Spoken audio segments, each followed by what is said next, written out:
السلام علیکم ورحمۃ اللہ وبرکاتہ۔ الحمدللہ رب العالمین والصلاة والسلام علی سید المرسلین نبینا محمد وعلی آلہ وصحبہ اجمعین، اما بعد۔ 1445 ہجری کے اس رمضان المبارک کے چھٹے روزے کے بعد آج جو ہمارا چھٹا سبق ہے، نبی کریم صلی اللہ علیہ وسلم کا طریقہ سورج چاند گہن کے موقع پر۔ نمبر 1، سورج گہن کے موقع پر آپ صلی اللہ علیہ وسلم تیزی سے گھبرائے ہوئے چادر گھسیٹتے ہوئے مسجد میں تشریف لائے۔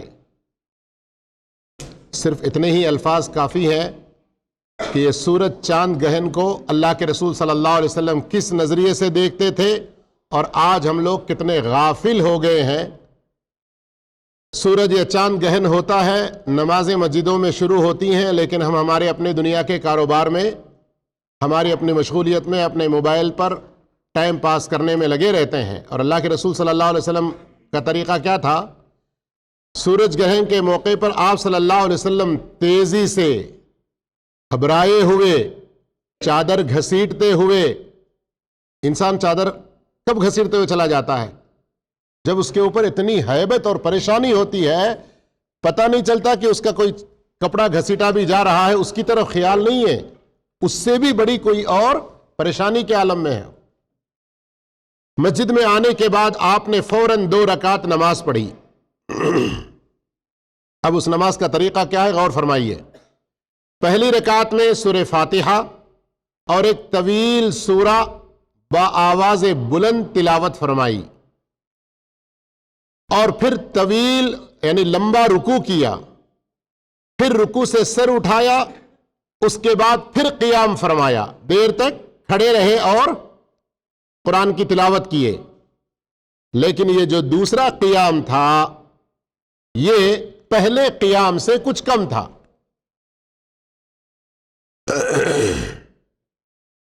پھر اس کے بعد رکوع میں گئے، رکوع سے سر اٹھا کر سمع اللہ لمن حمدہ ربنا ولک الحمد کہا، پھر قرات شروع کی، پھر طویل رکوع کیا جو پہلے رکوع سے مختصر تھا، پھر آپ نے رکوع سے سر اٹھایا اور لمبا سجدہ کیا۔ لیکن خلاصہ یہ ہے کہ 2 قیام 2 رکوع، سمجھ رہے ہیں؟ اللہ اکبر تکبیر تحریمہ شروع کیا، نماز شروع کی سورج گہن یا چاند گہن کی، اس کے بعد سورہ فاتحہ، اس کے بعد لمبی قراءت، پھر اس کے بعد رکوع کیے، رکوع سے اٹھ کر لمبی قراءت کیے، لیکن یہ قراءت اور یہ قیام پہلے قیام سے کچھ کم تھا۔ پھر رکوع کیے اور رکوع سے اٹھ گئے، تو اس کے بعد آپ نے رکعت پوری کی، یعنی 2 سجدے کر کے پھر دوسری رکعت کے لیے کھڑے ہوئے، تو دوسری رکعت میں بھی پہلی رکعت ہی کی طرح کیا۔ تو اس طرح سے ہر رکعت میں 2 رکوع اور 2 سجدے ہوئے۔ کچھ کنفیوز تو نہیں ہو رہے ہیں نا؟ مثال کے طور پہ اگر سوال ہو کہ وہ کون سی نماز ہے جس کے اندر 2 رکوع اور 2 سجدے ہوتے ہیں ایک رکعت میں، تو کون سی نماز؟ سورج گہن یا چاند گہن کی نماز۔ نماز سے فارغ ہونے کے بعد آپ صلی اللہ علیہ وسلم نے ایک فصیح و بلیغ خطبہ دیا۔ نمبر 2، آپ صلی اللہ علیہ وسلم نے سورج گہن کے موقع پر اللہ کا ذکر، نماز، دعا، استغفار، صدقہ کرنا، غلام آزاد کرنا، ان سب کاموں کو انجام بھی دیا اور ان کا حکم بھی دیا۔ تو اس سے یہ معلوم ہوا کہ جب بھی ہم چاند گہن دیکھیں، سورج گہن دیکھیں، یہ سارے کام کرتے رہیں۔ اور سورج گہن چاند گہن سے متعلق حدیث کی کتابوں میں جو احادیث موجود ہیں ان کو اٹھا کر پڑھیں۔ مثال کے طور پر آپ بلوغ المرام پڑھ سکتے ہیں، ریاض الصالحین میں دیکھ سکتے ہیں۔ اس موقع پر اللہ کے رسول صلی اللہ علیہ وسلم نے کیا خطبہ دیا، خطبہ میں کیا باتیں بیان فرمائیں، وہ ساری چیزیں پڑھیں گے تو اور زیادہ عبرت و نصیحت حاصل ہوگی۔ اب آئیے نماز استسقاء میں آپ صلی اللہ علیہ وسلم کا طریقہ۔ استسقاء کی نماز کس کو کہتے ہیں؟ کہ جب قحط سالی پڑ جائے، بارشیں نہ ہو، تو بارش طلب کرنے کے لیے، اللہ سے بارش کی دعا مانگنے کے لیے خصوصی طور پر ایک نماز کا اہتمام کیا جاتا ہے، جیسے عموماً سال میں کم سے کم 1-2 بار یہاں سعودی عرب میں دیکھتے ہی ہیں۔ یہاں کے بادشاہ کے حکم سے عموماً کبھی پیر، لیکن اکثر جمعرات کے دن صبح سورج نکلنے کے کچھ ہی دیر کے بعد یہ نماز ادا کی جاتی ہے۔ موسم اچھا رہا تو عیدگاہوں میں ادا کی جاتی ہے، موسم اچھا نہ رہا تو عموماً جامع مسجدوں میں ادا کی جاتی ہے۔ تو یہ بارش کے بارے میں اللہ کے رسول صلی اللہ علیہ وسلم کی نماز کا طریقہ کیا تھا، آپ یہاں دیکھ سکتے ہیں۔ نمبر 1، آپ صلی اللہ علیہ وسلم خطبہ جمعہ کے دوران منبر پر ہی بارش کے لیے دعا کرتے تھے، یعنی الگ سے نماز پڑھنے کی بات وہ ہے، آگے ذکر اس کا آئے گا، لیکن اس کے علاوہ خطبے کے دوران یا خطبے کے آخر میں، جیسے کہ ہم عموماً یہاں پر لگ بھگ مہینہ 2 مہینے سے دیکھ ہی رہے ہیں کہ ہر جمعہ میں عموماً ائمہ اکرام اللہم اسقنا الغیث اور لمبی دعائیں مانگتے ہیں۔ آپ جمعہ کے علاوہ بھی بارش کے لیے دعا کیا کرتے تھے، جمعہ کے علاوہ بھی۔ اسی طرح آپ مسجد میں بیٹھے ہوئے ہوتے اور دونوں ہاتھ اٹھایا اور بارش کے لیے اللہ سے دعا فرمائی۔ تو اس طرح سے یہ دعا کے مختلف اوقات میں الگ الگ موقعوں پر آپ صلی اللہ علیہ وسلم نے بارش کے لیے دعائیں کی۔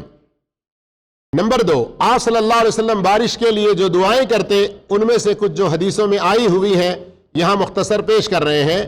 اللہم اسقِ عبادک وبہائمک وانشر رحمتک واحی بلدک المیت۔ اے میرے رب، اے اللہ، اپنے بندوں اور چوپایوں کو سیراب کر دے اور اپنی رحمت کو پھیلا دے اور مردہ سوکھی ہوئی زمین کو زندہ کر دے۔ اور ایک دعا ہے اللہم اسقنا غیثا مغیثا مریئا مریعا نافعا غیر ضار عاجلا غیر آجل۔ اے میرے اللہ، ایسی بارش نازل فرما جو مددگار، مزیدار، خوب سبزہ اگانے والی، نفع بخش ہو، نقصان دہ نہ ہو اور جلد نازل ہو، جلد بارش برسے، زیادہ دیر نہ ہو۔ اب ذرا تیسری نمبر کی بات پر توجہ فرمائیے۔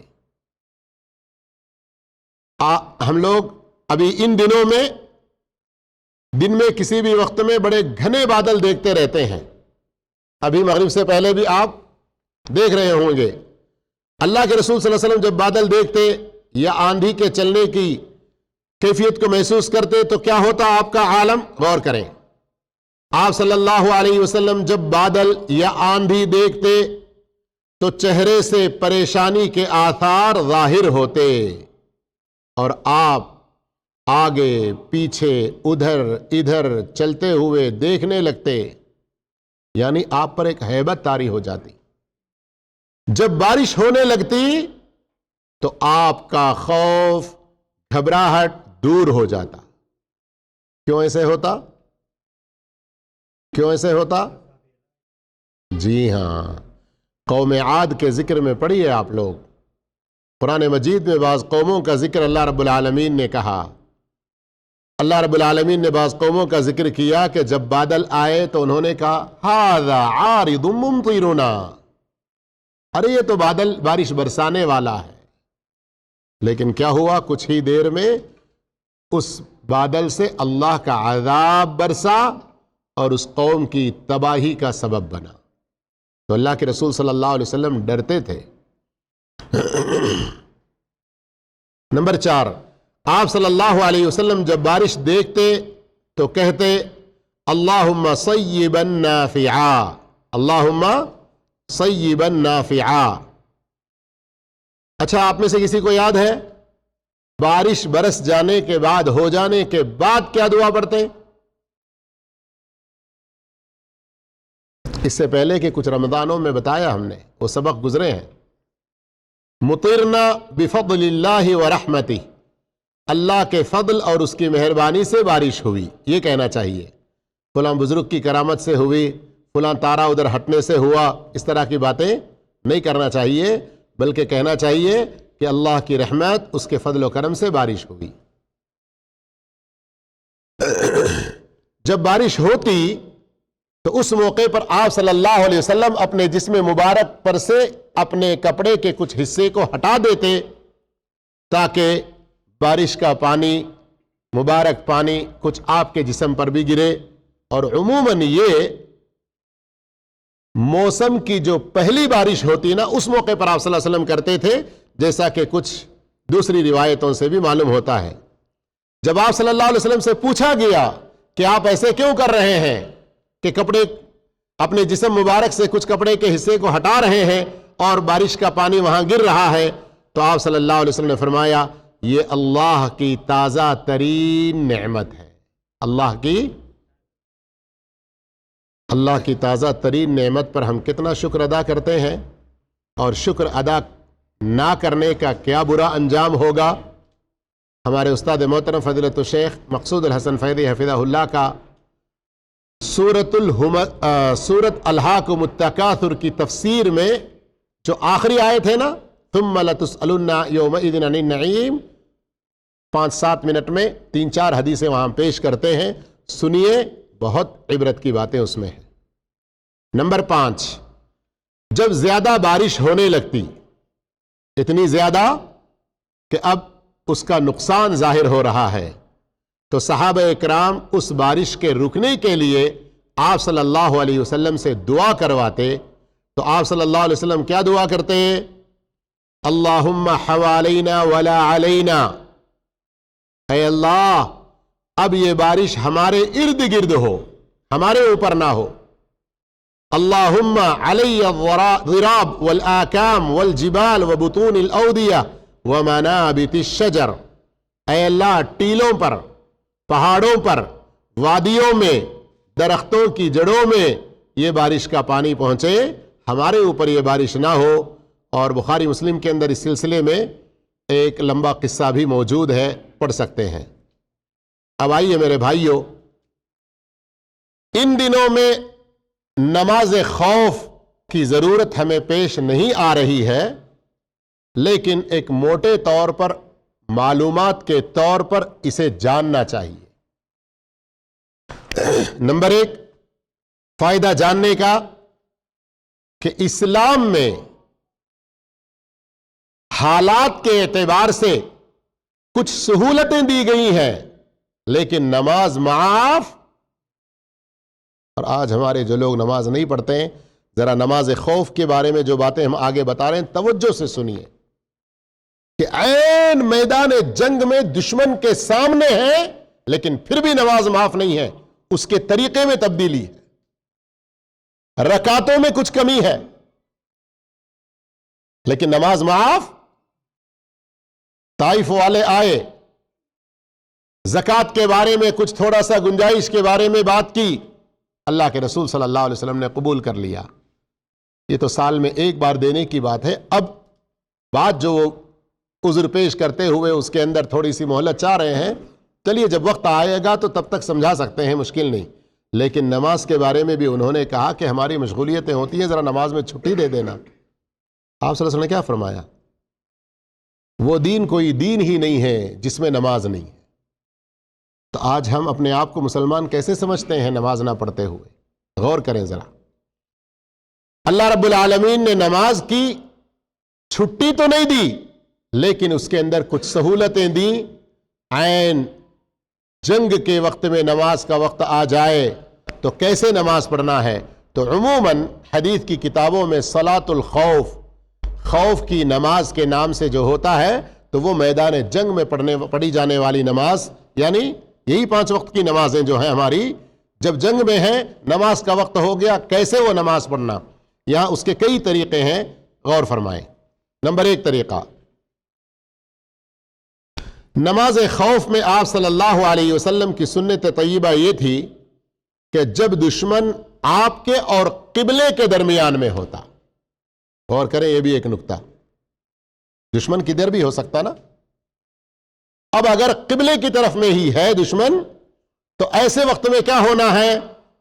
تو تمام مسلمان جتنے بھی مجاہدین ہیں آپ صلی اللہ علیہ وسلم کے ساتھ، وہ سب آپ کی اقتدا کرتے، اور آپ اپنے پیچھے مسلمانوں کو 2 صفوں میں تقسیم کرتے۔ کتنی صفوں میں؟ 2 صفوں میں۔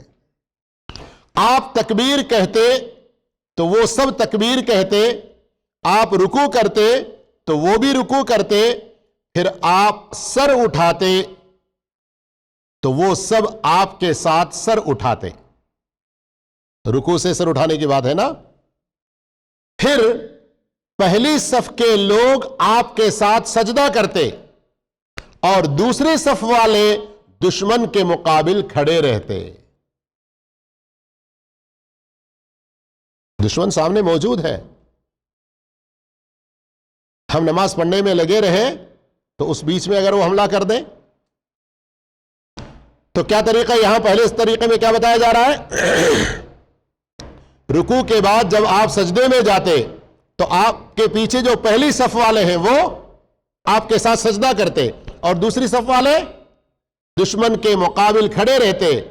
جب آپ صلی اللہ علیہ وسلم دوسری رکعت کے لیے کھڑے ہوتے تو دوسری صف والے اپنے دونوں سجدے کرتے، پھر کھڑے ہو کر پہلی صف کی جگہ میں چلے جاتے اور پہلی صف والے پیچھے آ کر دوسری صف والوں کی جگہ لے لیتے تاکہ پہلی صف کی فضیلت دونوں کو حاصل ہو جائے اور دوسری صف والے بھی آپ صلی اللہ علیہ وسلم کے ساتھ 2 سجدے پا جائیں. اسی طرح جب آپ دوسری رکعت میں رکوع کرتے تو دونوں صف والے پہلی رکعت کی طرح عمل کرتے اور جب آپ تشہد کے لیے بیٹھتے تو دوسری صف والے 2 سجدے کر لیتے اور پھر آپ کے ساتھ تشہد میں شریک ہو جاتے. اس طرح سب کے ساتھ سلام پھیرتے. دوسرا طریقہ، اگر دشمن قبلے کے بجائے کسی دوسری سمت ہوتا اس وقت کبھی آپ صلی اللہ علیہ وسلم 2 جماعتیں بنا لیتے. ایک جماعت دشمن کے مقابلے میں کھڑی رہتی اور دوسری جماعت کے ساتھ آپ نماز پڑھتے. یہ گروہ ایک رکعت نماز پڑھ کر واپس چلا جاتا اور دوسرا گروہ آ کر آپ کے ساتھ دوسری رکعت پڑھتا، پھر آپ سلام پھیر دیتے اور دونوں گروہ ایک ایک رکعت بعد میں پوری کر لیتے. یہ دوسرا طریقہ. تیسرا طریقہ، کبھی آپ صلی اللہ علیہ وسلم 2 جماعتوں میں سے ایک کو ایک رکعت پڑھا کر کھڑے رہتے اور وہ جماعت دوسری رکعت خود سے پوری کر کے آپ کے رکوع کرنے سے پہلے ہی واپس چلی جاتی، پھر دوسری جماعت آ کر آپ کے ساتھ دوسری رکعت ادا کرتی. جب آپ تشہد میں بیٹھتے تو یہ اٹھ کر ایک رکعت پوری کرتی، آپ تشہد میں بیٹھ کر اس کا انتظار کرتے اور اس کے تشہد پڑھنے کے بعد ان کے ساتھ سلام پھیرتے. نمبر 4، کبھی آپ صلی اللہ علیہ وسلم ایک جماعت کو 2 رکعتیں پڑھا کر سلام پھیر دیتے، پھر دوسری جماعت آتی تو اس کو بھی آپ 2 رکعت پڑھا کر سلام پھیر دیتے. نمبر 5، کبھی ایسا ہوتا کہ آپ صلی اللہ علیہ وسلم کے ساتھ ایک رکعت پڑھ کر ایک جماعت چلی جاتی اور ایک رکعت قضا نہ کرتی، پھر دوسری جماعت آتی تو اس کو بھی آپ ایک رکعت ہی پڑھاتے اور وہ بھی دوسری رکعت قضا نہ کرتی. تو اس طرح آپ صلی اللہ علیہ وسلم کی 2 رکعت پوری ہو جاتی اور عام لوگوں کی صرف ایک رکعت ہوتی. یا عام لوگ سے مطلب جو شہروں میں سکون سے بیٹھے ہیں ان کی بات نہیں ہو رہی نا؟ کن کی؟ ہاں، ویروں کی بات ہو رہی ہے، مجاہدوں کی بات ہو رہی ہے جو میدان میں ہیں. تو اس طرح سے میرے بھائیوں یہ 5 طریقے بتائے گئے ہیں. اللہ رب العالمین نبی کریم صلی اللہ علیہ وسلم کے طریقوں کو جہاں جیسی ضرورت پیش آ جائے اس طرح سے ہمیں عمل کرنے کی توفیق عطا فرمائے. والسلام علیکم ورحمۃ اللہ وبرکاتہ.